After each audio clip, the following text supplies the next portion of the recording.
Jake Morrison stood on the observation deck of the New Geneva Defense Center, watching the sunrise paint the sky in soft orange colors. The colony world looked peaceful this morning. 12 million people lived on New Geneva now, and most of them were getting ready for another normal day. Jake was 35 years old, and had been the captain of the Colonial Defense Force for 3 years. He was a tall man with brown hair and serious eyes. Every morning he checked the defense systems and made sure everything was working properly. New Geneva was far from Earth, but they had good weapons and shields to protect the planet. The defense center was busy with morning activity. Soldiers walked through the halls, checking equipment and reading reports.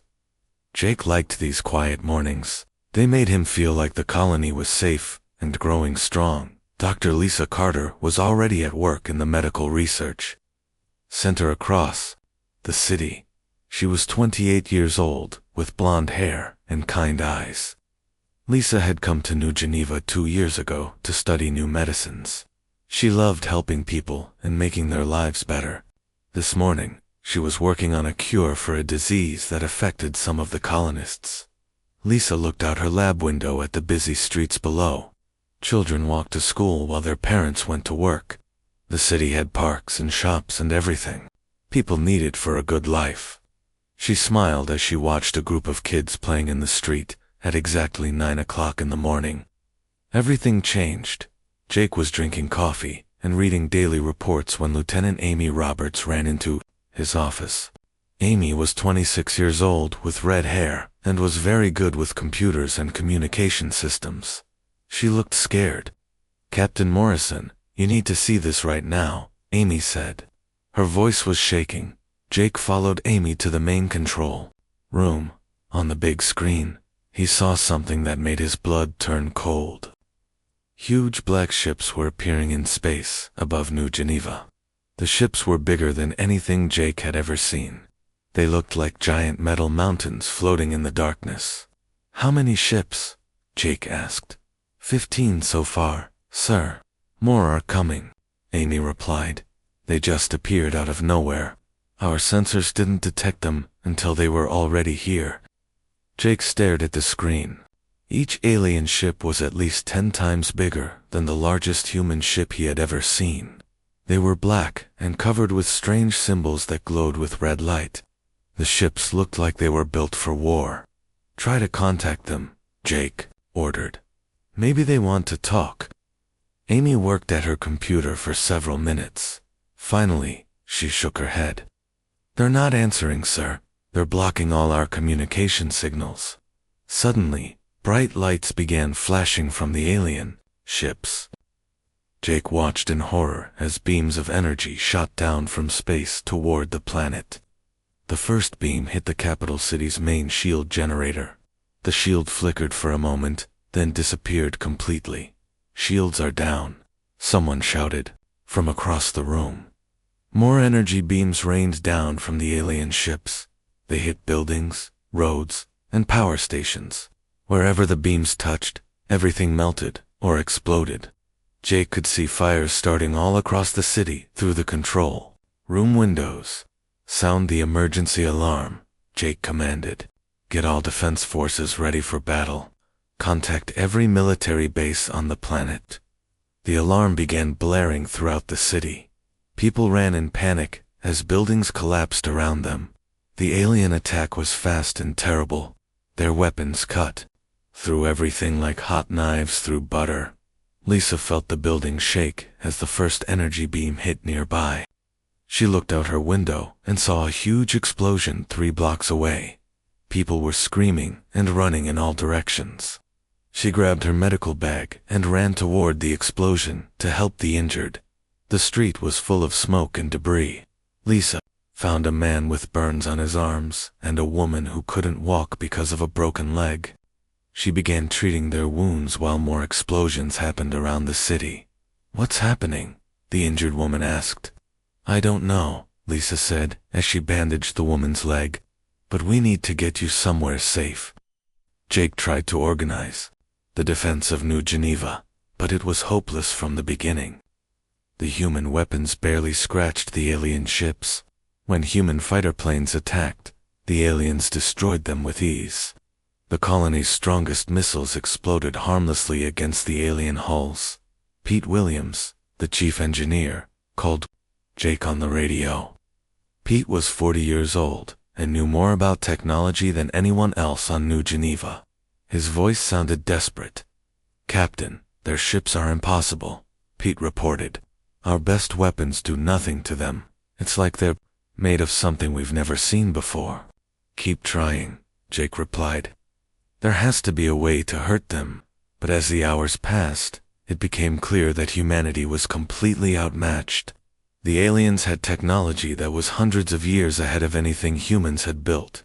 Their ships moved faster than human ships. Their weapons were more powerful, and their defenses were perfect. By afternoon, half of New Geneva's major cities were burning ruins. The aliens had landed ground troops wearing heavy armor that human bullets could not pierce. These alien soldiers moved through the cities, destroying everything and killing anyone who fought back. Jake gathered his remaining officers in the underground command center. The main defense center had been destroyed in the first hour of the attack. Amy had managed to save some communication equipment, and Pete had brought what weapons they could carry. "Sir, we're getting reports from other colonies," Amy said with tears in her eyes. 3 more human worlds have been attacked. The aliens are everywhere." Jake looked at his people. They were brave, but they all knew the truth. Humanity was losing this war before it had really begun. The aliens were too strong, too advanced, and too many. As night fell over the burning remains of New Geneva, Jake made a promise to himself. Even if they couldn't win, they would not give up. Humanity would fight until the very end. The second day brought news that made everyone's heart sink. Amy had worked all night to fix the long-distance communication system. When she finally got it working, the messages that came through were terrible. Captain Amy called to Jake from her makeshift radio station in the underground bunker. "I'm getting signals from other human colonies." Jake rushed over to listen. The voices that came through the static were full of fear and desperation. Colony after colony was reporting the same thing. The aliens had attacked everywhere at the same time. "This is New Tokyo Colony," came one voice. "Our defenses have fallen. The aliens are landing ground troops. We need help immediately." Another voice broke through. "Blue Mountain Colony, to anyone listening. Our cities are gone. The alien ships are too strong. We can't fight them." Jake listened to message after message. Every human world was under attack. The aliens had planned this perfectly. They had hit all of humanity at once, making sure no one could help anyone else. "What about Earth?" Jake asked Amy. Amy worked with her equipment for several minutes before finding Earth's military frequency. What they heard made everyone in the bunker go silent.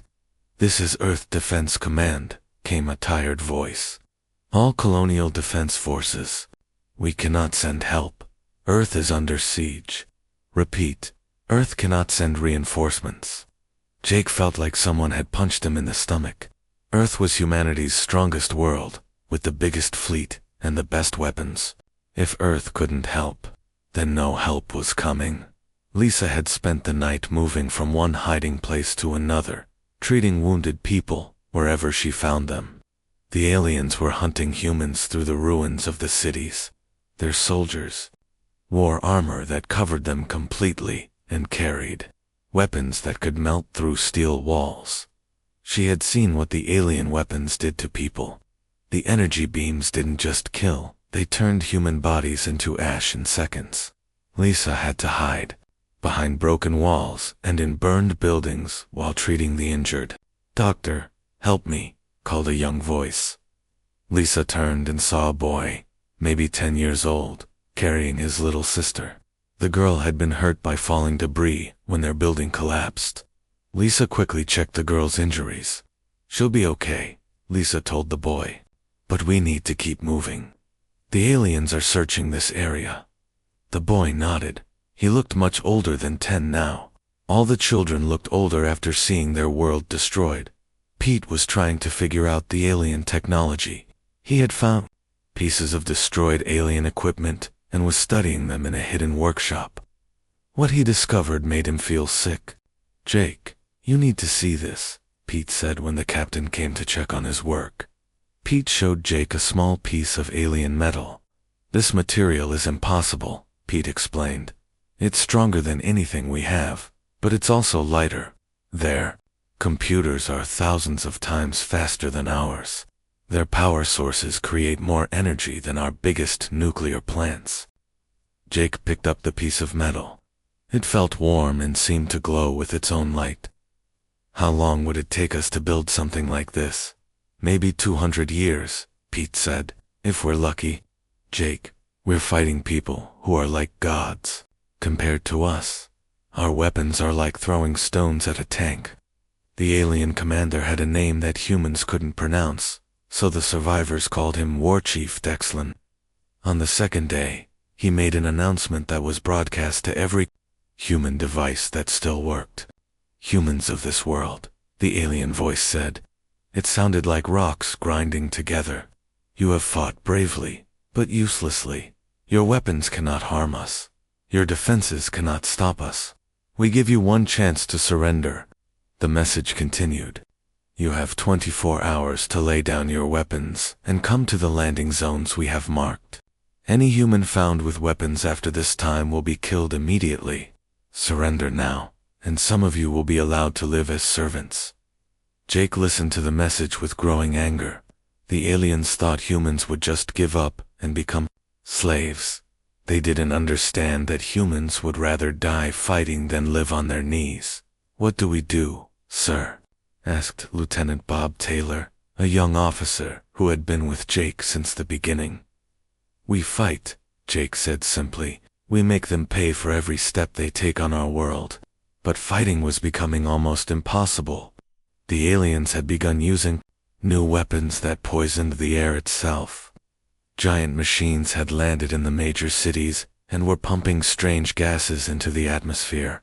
The air was becoming hard to breathe, and some people were getting sick just from breathing it. Lisa had to move her medical operations into underground tunnels and basements where the air was still clean.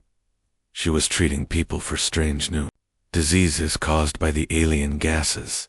Children were getting sick first, and Lisa watched helplessly as some of them died despite her best efforts. "The air is killing us," she told Jake when he visited her underground medical station. "Even if we hide from their soldiers, we can't hide from the air we breathe." Amy managed to intercept some alien communications. She couldn't understand their language, but she could tell from the tone that they were not just trying to conquer humanity. They sounded excited, like scientists studying interesting animals. "I think they're studying us," Amy told Jake. "The way they talk, it's like we're some kind of experiment to them." This made Jake even angrier. The aliens weren't just trying to win a war.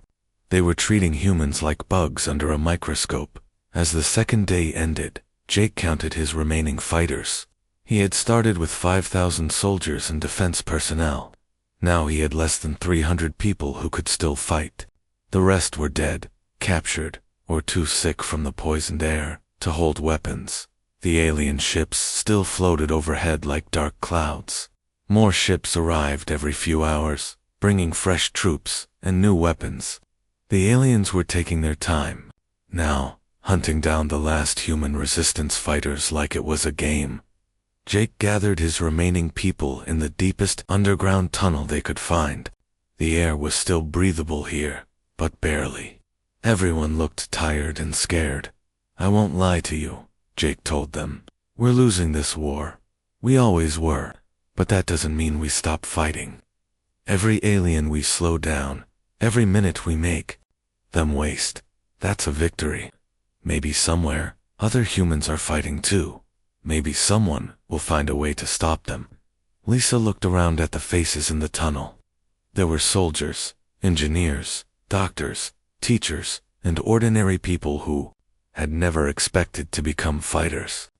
They all knew they were probably going to die, but none of them wanted to give up.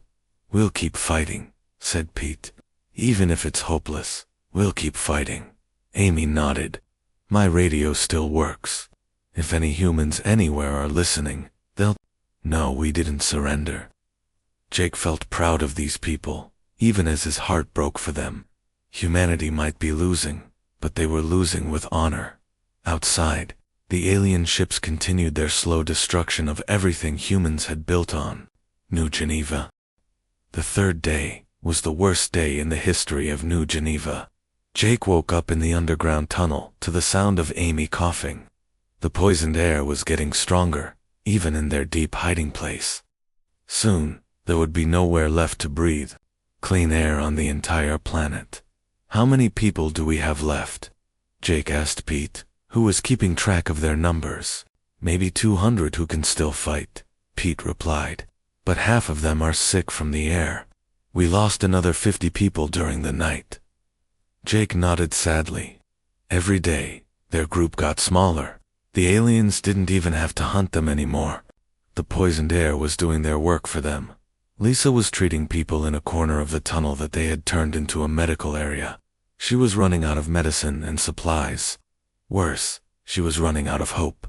Every day, she watched good people die, and there was nothing she could do to save them. A young mother brought her baby to Lisa. The child was having trouble breathing because of the bad air. Lisa looked at the baby and felt her heart break. She had medicine that might help, but only enough for 1 dose. There were 5 sick children who needed it. Please, doctor, the mother said. She's all I have left. Lisa gave the medicine to the baby, knowing that the other children would probably die without it. These were the kinds of choices she had to make now.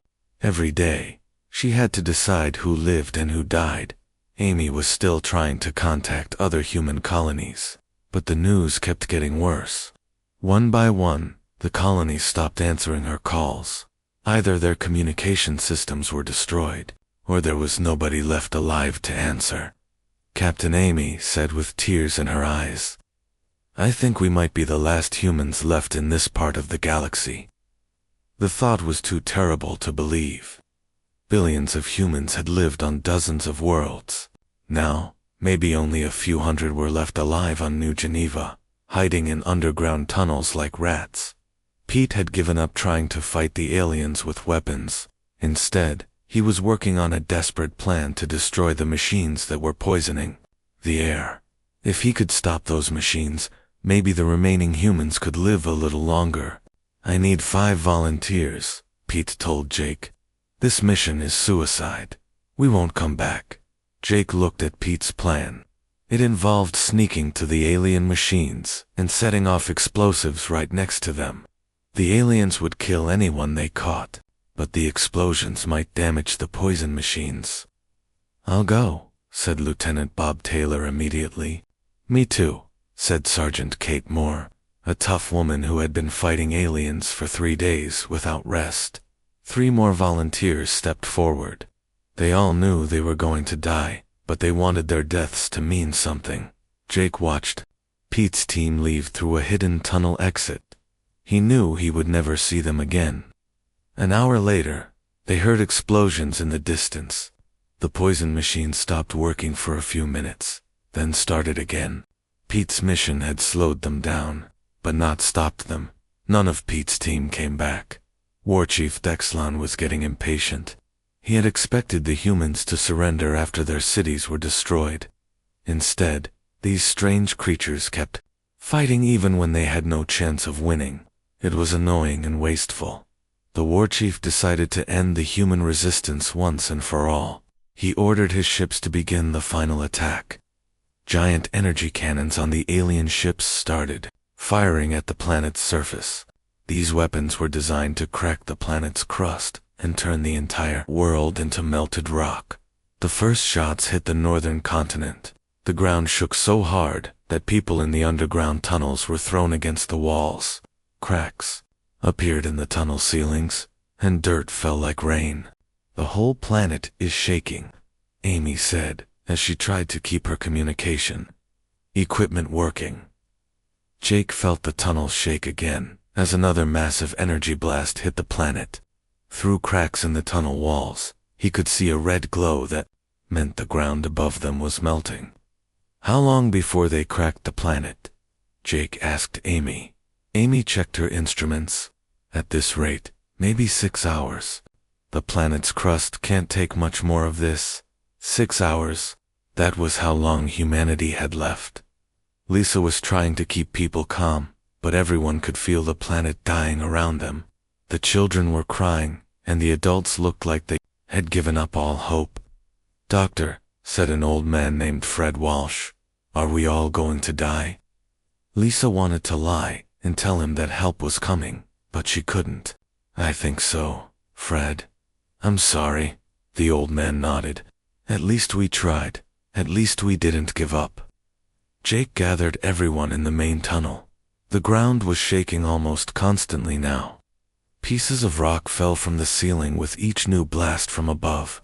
The air was getting harder to breathe as poisonous gases seeped down from the surface. "I want to say something," Jake told the group. His voice was steady, even though his heart was breaking. "We fought well. We fought longer than anyone expected. We made the aliens work for their victory." A young soldier named Chris Brown raised his hand. "Sir, do you think anyone will remember us? Do you think anyone will know we didn't surrender?" Jake thought about the question. Probably not. The aliens would destroy all records of the battle. Future generations might never know that the people of New Geneva had fought to the end. Maybe. Not, Jake said honestly.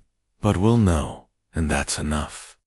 Amy was still working with her radio, even though there was no point anymore. Suddenly, she stopped and listened carefully to something in her headphones.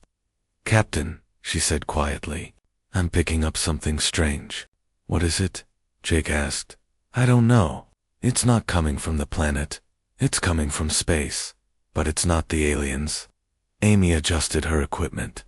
"It sounds like human voices, but that's impossible. All the human ships were destroyed days ago." Jake listened to Amy's radio. Through the static, he could barely hear what sounded like human voices speaking in military code. But that was impossible. There were no human ships left in this system. The planet shook again as another energy blast hit the surface. This time, the tunnel ceiling cracked badly, and water started dripping through from underground streams above.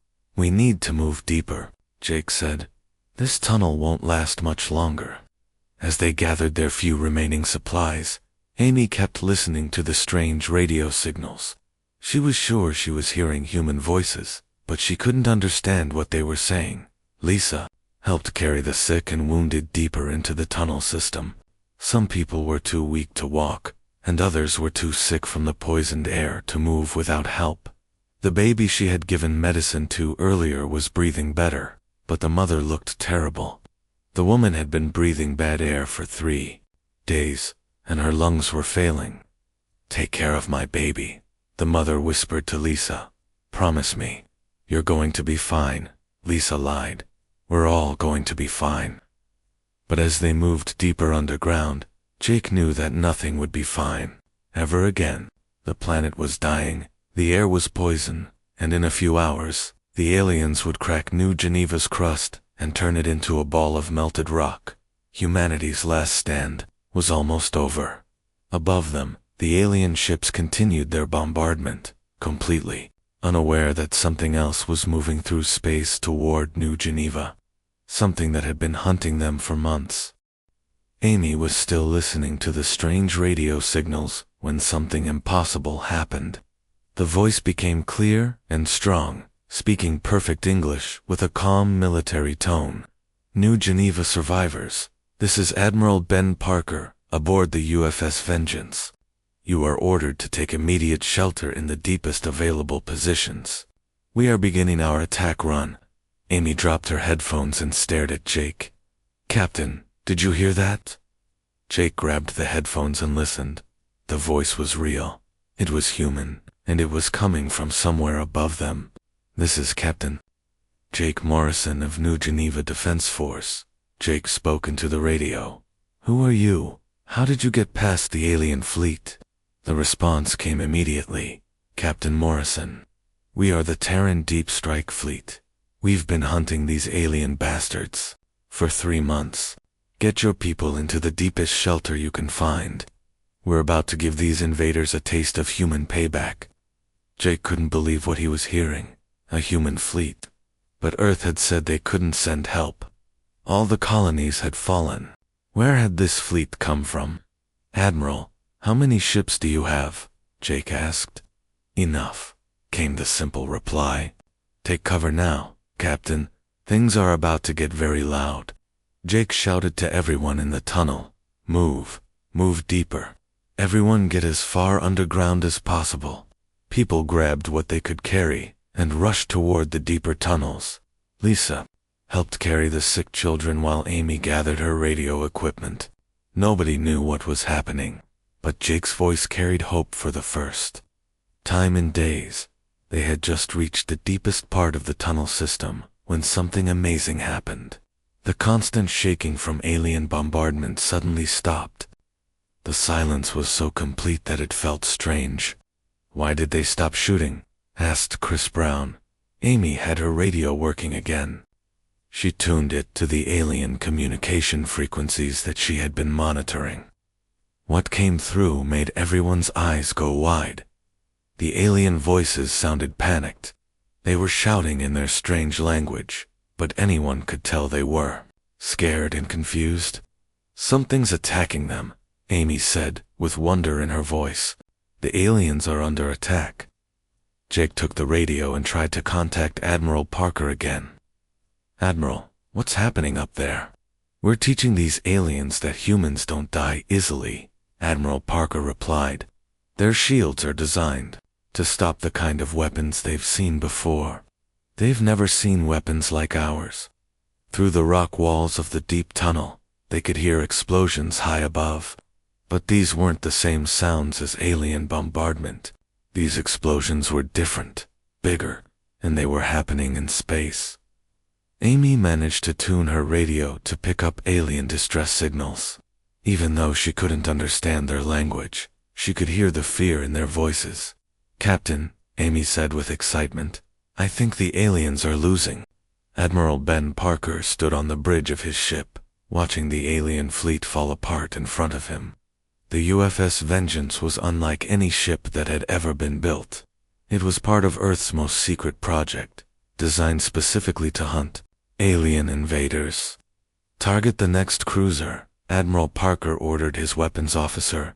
"Hit them with the quantum torpedoes." The Vengeance fired weapons that the aliens had never seen before. These weren't the simple energy blasters or missiles that humans had used in the past. These were weapons built from captured alien technology, improved with human engineering, and powered by new energy sources that Earth's scientists had developed. In secret, the alien ship that was hit simply disappeared. One moment it was there.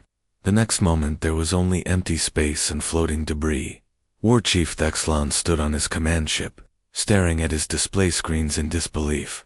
Half of his fleet was already destroyed, and he couldn't even see what was attacking him. His sensors showed empty space, but his ships were exploding one by one. "How many enemy ships?" the war chief demanded. "Unknown, sir," replied his sensor officer. "We cannot detect them. They appear, fire, and disappear." The war chief had fought battles across the galaxy. He had conquered dozens of worlds and destroyed hundreds of enemy fleets. But he had never faced anything like this. These human ships were invisible to his sensors, and their weapons were more powerful than anything in his experience. Another of his ships exploded, this time so close that his own ship shook from the blast. "Send a message to the human ships," the war chief ordered. "Offer them terms for surrender." But before his communication officer could send the message, the war chief's own ship was hit. The blast tore through his shields like they weren't there and ripped a hole in his hull. Emergency lights flashed as his crew tried to repair the damage. In the deep tunnels of New Geneva, Jake and his people listened to the battle above them. They could hear the alien ships exploding and falling from the sky. Pieces of burning metal crashed into the planet's surface, shaking the ground. but not damaging the tunnels. Admiral Parker, Jake called on the radio. We can hear the aliens falling. How is this possible? Where did your fleet come from? Admiral Parker's voice came back strong and confident. Captain, while the aliens were busy conquering our colonies, Earth was preparing a surprise.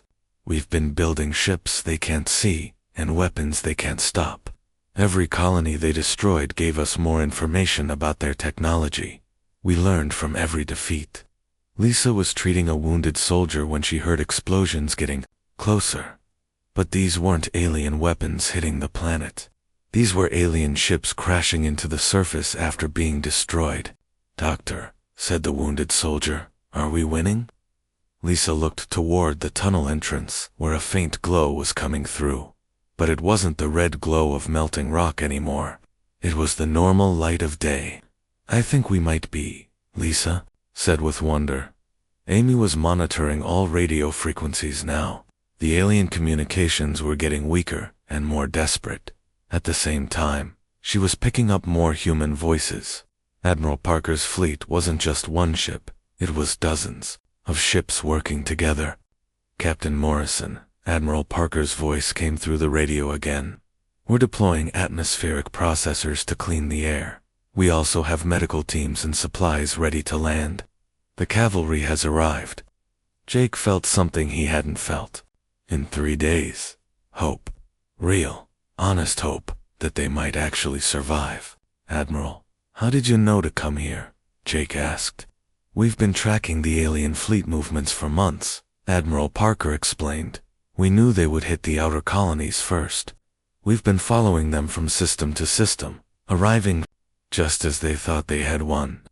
This is the 15th colony we've liberated. 15th colony. That meant other human worlds had been saved too. Humanity wasn't dead. They were fighting back. Pete Williams would have loved to see this moment, Jake thought sadly.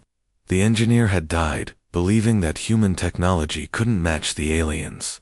But Earth's scientists had done something amazing. They had turned humanity's greatest weakness, being behind in technology, into their greatest strength. They had learned from their enemies and built something better. The explosions above were getting less frequent now. Most of the alien ships had been destroyed or driven away. Through cracks in the tunnel ceiling, Jake could see normal daylight for the first time in 3 days. All new Geneva survivors, Admiral Parker announced on the radio. The alien fleet has been destroyed. The planet is secure. Stay in shelter for another hour while we finish cleaning the atmosphere. Then we'll begin evacuation and medical operations. Jake looked around at his people.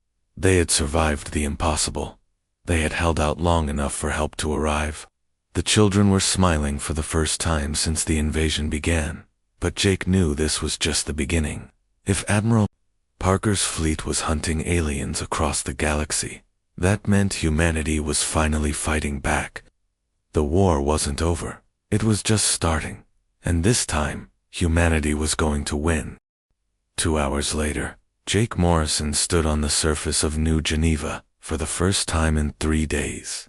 The air was clean and fresh, thanks to the human atmospheric processors that Admiral Parker's fleet had deployed. The sky was blue again instead of the sick yellow color it had been during the alien occupation. Human ships were landing all around the area where the survivors had hidden. These weren't the simple transport ships that Jake remembered from before the war. These were sleek, advanced vessels that looked almost alien themselves, but they carried the flag of Earth on their hulls. Admiral Ben Parker was a tall man with gray hair and calm eyes. He walked toward Jake with the confidence of someone who had won many battles. Behind him came soldiers wearing armor that looked like it was built from alien technology, but improved with human engineering. Captain Morrison, Admiral Parker said as he shook Jake's hand. You and your people did an excellent job. Holding out for 3 days against a Kethver fleet is something most planets couldn't do. Kethver? Jake asked. That's what they call themselves, Admiral Parker explained.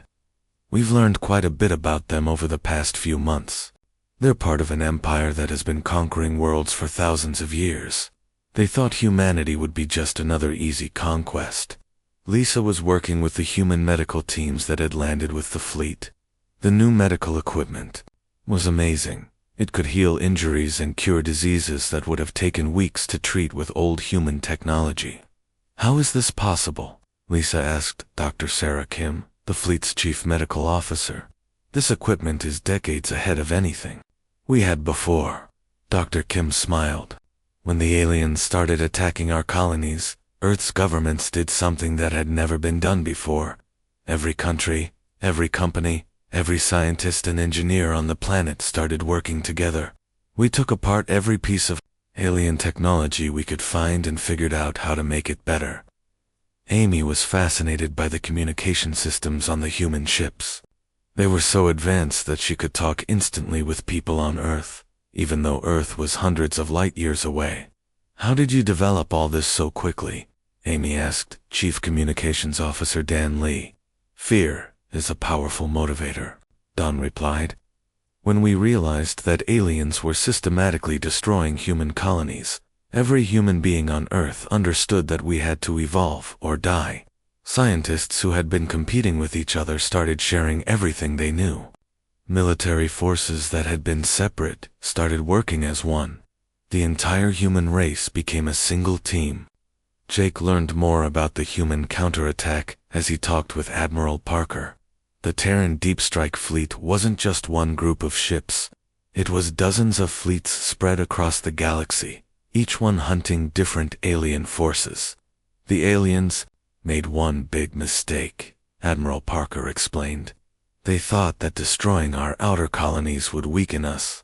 Instead, it taught us everything we needed to know about their technology and tactics.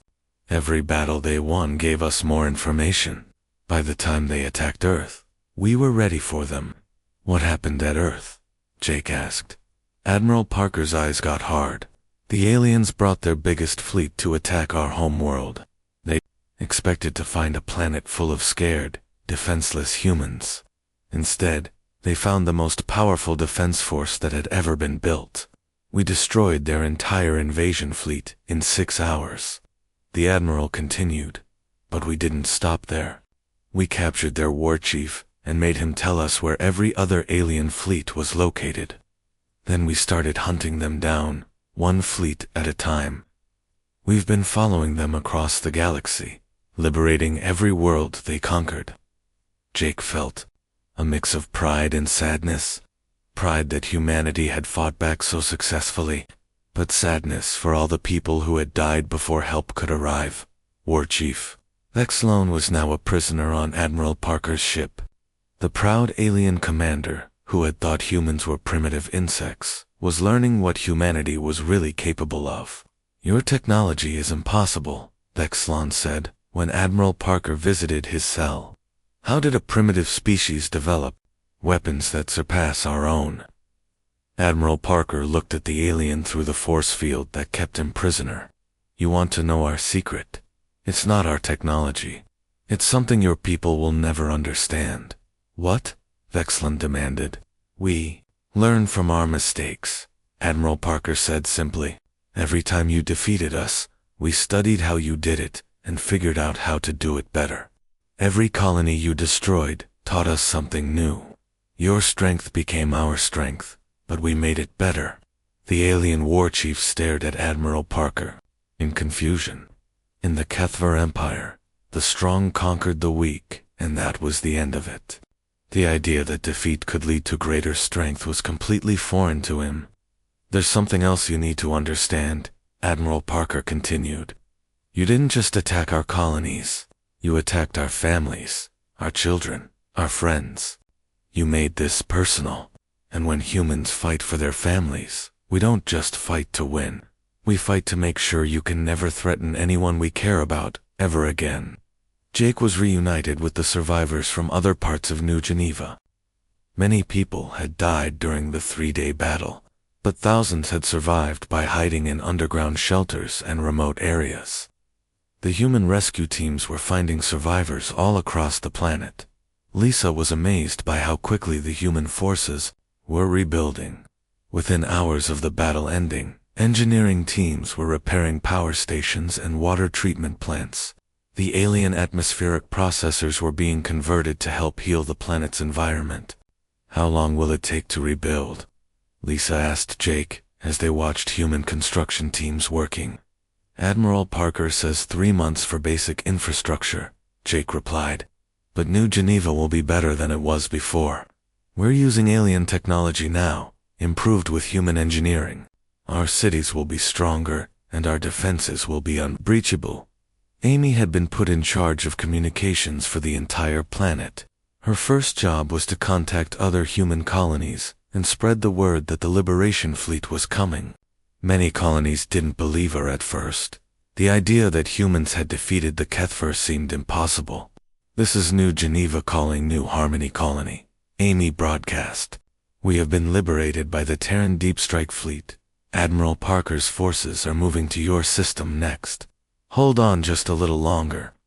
The response from New Harmony was filled with hope and disbelief. "New Geneva, are you saying that human forces defeated the aliens? That's not possible. I thought the same thing 3 days ago," Amy replied. "But I'm looking at a sky full of human ships right now. Help is coming."